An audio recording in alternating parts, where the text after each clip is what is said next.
Hello everyone, आपका edu सर्वज्ञ में स्वागत है। कॉन्सेप्ट्स थ्रू प्रॉब्लम्स में इरोडोप की प्रॉब्लम नंबर 3.10 डिस्कस करेंगे। हमसे कह रहा है a point charge Q is located at the centre of a thin ring of radius R with uniformly distributed charge -Q। Find the magnitude of the electric field strength vector at the point lying on the axis of the ring at a distance x from its center if x much and much greater than r। तो हमें एक ring दिया गया है, ये ring है हमारी, और इस रिंग की रेडियस कितनी है, r है। रिंग के सेंटर पे एक +Q पॉइंट चार्ज रखा हुआ है, ये हमारा +Q पॉइंट चार्ज है। रिंग के सरकमफ्रेंस पर -Q चार्ज है और ये यूनिफॉर्मली डिस्ट्रीब्यूटेड है इस रिंग के सरकमफ्रेंस पे। अब हमसे कह रहा है कि रिंग के सेंटर से x डिस्टेंस पर कोई पॉइंट है, इस पॉइंट को हमने P एज्यूम किया। यहाँ पर इस सिस्टम के कारण, ये जो सिस्टम ऑफ चार्जेस हैं, इसके कारण आप इलेक्ट्रिक फील्ड कैलकुलेट कीजिए। तो देखिए हमारे पास दो जो है चार्ज बॉडीज़ है, एक +Q पॉइंट चार्ज है और एक निगेटिवली चार्ज रिंग है हमारे पास। तो इस +Q पॉइंट चार्ज के कारण P पॉइंट पर जो इलेक्ट्रिक फील्ड होगी वो हमारी राइटवर्ड होगी, उसको हमने क्या लिखा, E+Q लिखा। अब देखिए रिंग के एक्सिस पे जो नेट इलेक्ट्रिक फील्ड होती है वो हम जानते हैं क्या होता है, रिंग के एक्सिस के डायरेक्शन में ही होती है, ठीक है, और अवे फ्रॉम द सेंटर होती है। कब, जब पॉजिटिव चार्ज रिंग के सरकमफ्रेंस पे डिस्ट्रीब्यूट हो। लेकिन यहाँ पे ये क्या है, नेगेटिव चार्ज है। तब अब इस एक्सिस पे जो रिंग के कारण, इस चार्ज रिंग के कारण जो फील्ड होगी वो किधर होगी, toward the centre of ring होगी। इस डायरेक्शन में हमारी -Q जो चार्ज है रिंग पे जो डिस्ट्रीब्यूट है उसके कारण फील्ड होगी, ठीक है। तो इसको हमने क्या लिखा, वेक्टर या E-Q, ठीक है। चलिए वेक्टर लगा दे रहे हैं, इस पे भी vector.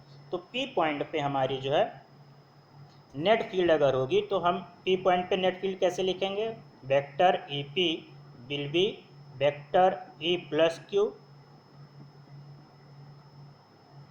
Plus vector E-Q। Clear है। अब देखिए एक चीज़ हम और करेंगे, जो राइटवर्ड डायरेक्शन है, ये डायरेक्शन, इसको हम पॉजिटिव एक्स एक्सिस कंसीडर कर रहे हैं। इसे क्या कंसीडर करेंगे, पॉजिटिव एक्स एक्सिस। तो राइटवर्ड जो भी हमारी इलेक्ट्रिक फील्ड है उसके लिए हम आई कैप यूज कर सकते हैं, और लेफ्ट वर्ड जो होगी उसके लिए -I कैप। तो देखिए यहाँ से अगर हम E+Q लिखें, ये हमारा P पॉइंट पे इलेक्ट्रिक फील्ड इस फॉर्मूले के अकॉर्डिंग दी जाएगी। ये principle of superposition of electric field है। तो E+Q हमारा क्या हो जाएगा, देखिए E+Q क्या है, पॉइंट चार्ज Q के कारण P पॉइंट पर इलेक्ट्रिक फील्ड, और ये कितना डिस्टेंस है P पॉइंट की, इस पॉइंट चार्ज से x है। तो वेक्टर E+Q हो जाएगा हमारा 1/4πε0 के हमारा क्या है, डाइलेक्ट्रिक कांस्टेंट है मीडियम का, Q/x²। और ये डायरेक्शन किधर है, राइटवर्ड है, तो इसके लिए हम कौन सी डायरेक्शन यूज करेंगे, यूनिट वेक्टर आई कैप। क्लियर। ये हमारा E+Q हुआ। सेम वे में अगर हम लिखें E-Q, तो हमारा E-Q कितना हो जाएगा, वेक्टर E-Q विल बी 1/4πε0 के QX/x²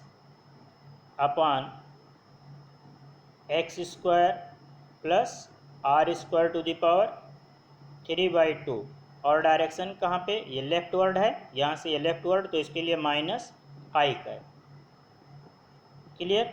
अब हम EP लिख लेंगे नेक्स्ट पेज पे। तो वेक्टर EP हमारा हो जाएगा, देखिए हमारा नेक्स्ट पेज पे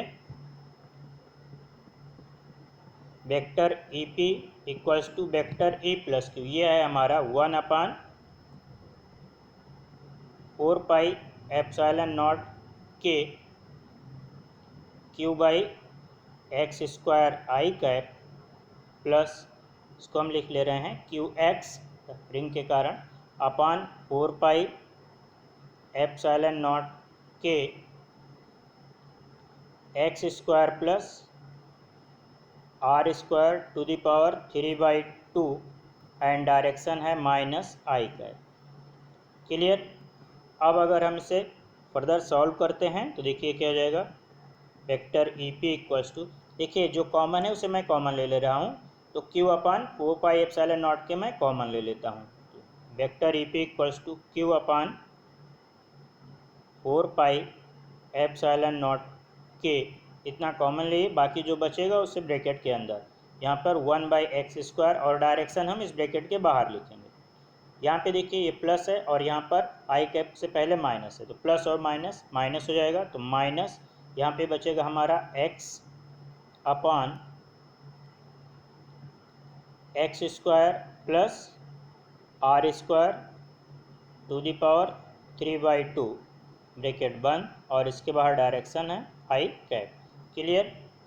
अब इसको हम सॉल्व करते हैं, देखिए कि ये हो जाएगा हमारा q अपान 4πε0 के with in bracket 1/x² minus x अपान, अब देखिए इस डिनोमिनेटर में, इस पूरे टर्म में अगर हम x² कॉमन लेते हैं तो यहाँ पे ब्रैकेट के बाहर कितना है, इसकी पावर 3/2 है, तो x² अगर डिनोमिनेटर में कॉमन लेंगे तो बाहर हमें क्या मिलेगा, x³, तो यहाँ पर हो जाएगा x³। अब ब्रैकेट के अंदर क्या बचेगा उसको लिख लेते हैं, देखिए यहाँ पर हम x² कॉमन लिए हैं तो ये 1 हो जाएगा, और इधर आ जाएगा आपका r² whole to the power 3/2 bracket बंद, और बाहर इसके डायरेक्शन आई है। क्लियर। अब यहाँ पे देखिए ये हमारा जो टर्म है ये x है और ये x³ है, तो इस x से इस डिनोमिनेटर में x की एक पावर कैंसिल हो जाएगी, तो यहाँ पर भी हमारा x² हो जाएगा, तो फाइनली हमारा क्या आ जाएगा, ये हो जाएगा q अपान 4πε0 के x² विद इन ब्रैकेट, अब ये हमारा 1 हो जाएगा, 1 minus 1 upon 1 plus r² to the power 3/2। Clear. बाहर हमारी डायरेक्शन आई कर। अब देखिए यहाँ पर हमें एक एजम्पशन दिया गया है कि जो है हमारा x जो है वो much and much greater than r, ये एजम्पशन हमको दिया गया है।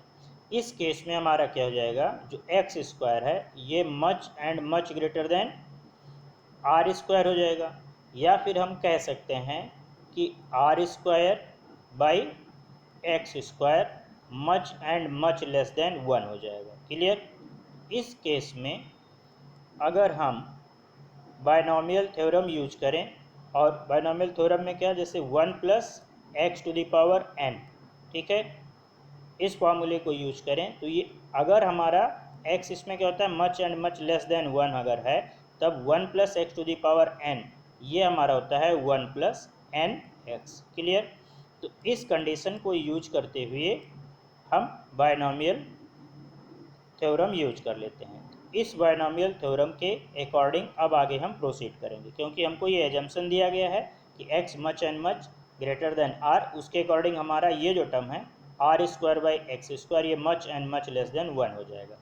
अब यहाँ पर देखिए ये हमारा 1 plus r² by x² to the power 3/2 ये डिनोमिनेटर में है, तो इसको हम न्यूमरेटर में लिए जाएंगे नेक्स्ट टर्म में, तब ये हो जाएगा माइनस में, पावर इसकी क्या हो जाएगी, माइनस में। तो आगे देखिए कैसे प्रोसीड करते हैं, तो हमारा हो जाएगा vector E P equals to Q upon 4πε0 के x² विद इन ब्रैकेट, यहाँ बात देख लेते हैं क्या है, देखिए यहाँ पे 1 माइनस, अब यहाँ पे देखिए इस पूरे टर्म को डिनोमिनेटर से न्यूमरेटर में लिए जाएंगे, तो इसकी पावर माइनस में 3/2 हो जाएगी। तो यहाँ पर हम क्या लिखेंगे, -1 plus r² by x² to the power -3/2 bracket बंद, और इसके बाद हमारी डायरेक्शन आई है। क्लियर। अब इसको हम बायनॉमियल थ्योरम के अकॉर्डिंग एक्सपेंड कर देंगे, that is vector E P equals to Q upon 4πε0 के x² 1 माइनस 1, अब ये माइनस है तो ये हो जाएगा 1 minus 3/2 R square by X square bracket बंद, बाहर direction I cap. Clear? This will be Q upon 4 pi epsilon not के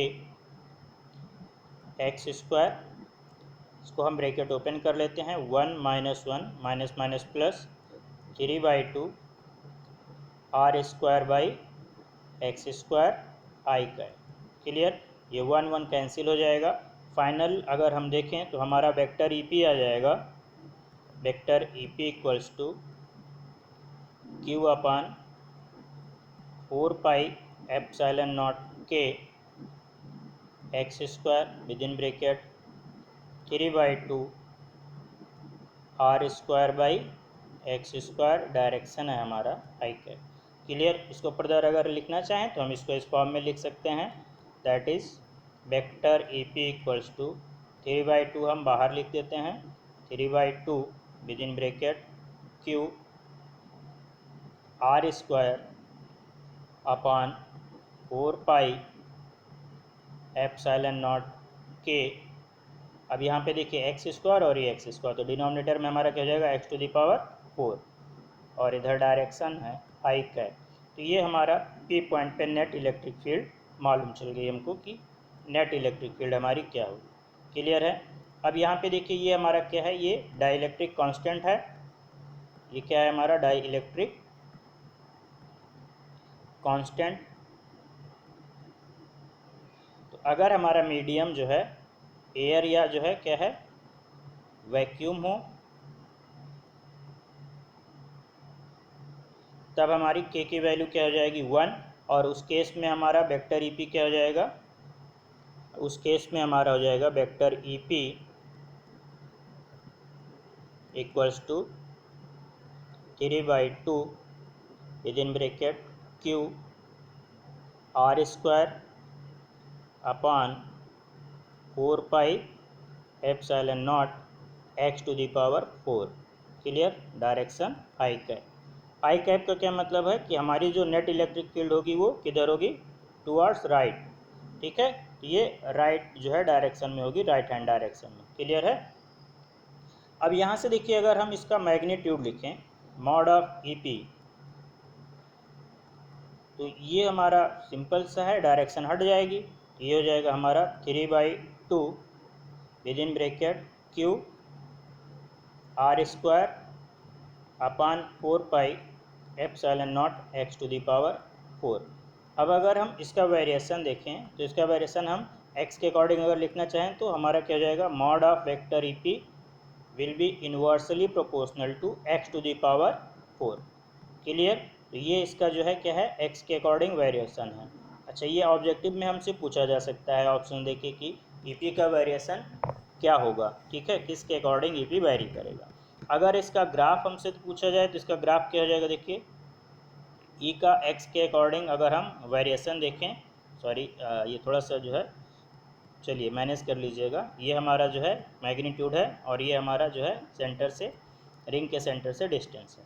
तो इसका हमारा ग्राफ कैसा आ जाएगा, ये इस टाइप का वेरिएशन आ जाएगा। क्लियर है? तो और यहाँ पे हमारी जो इलेक्ट्रिक फील्ड इंटेंसिटी है उसका मैग्नीट्यूड कैसे वेरी करेगा, inversely proportional to X to the power 4। Clear? तो होपफुली आपको ये प्रॉब्लम समझ में आई होगी। जल्दी ही आपसे कोई दूसरी नई प्रॉब्लम डिस्कस करेंगे। Thank you.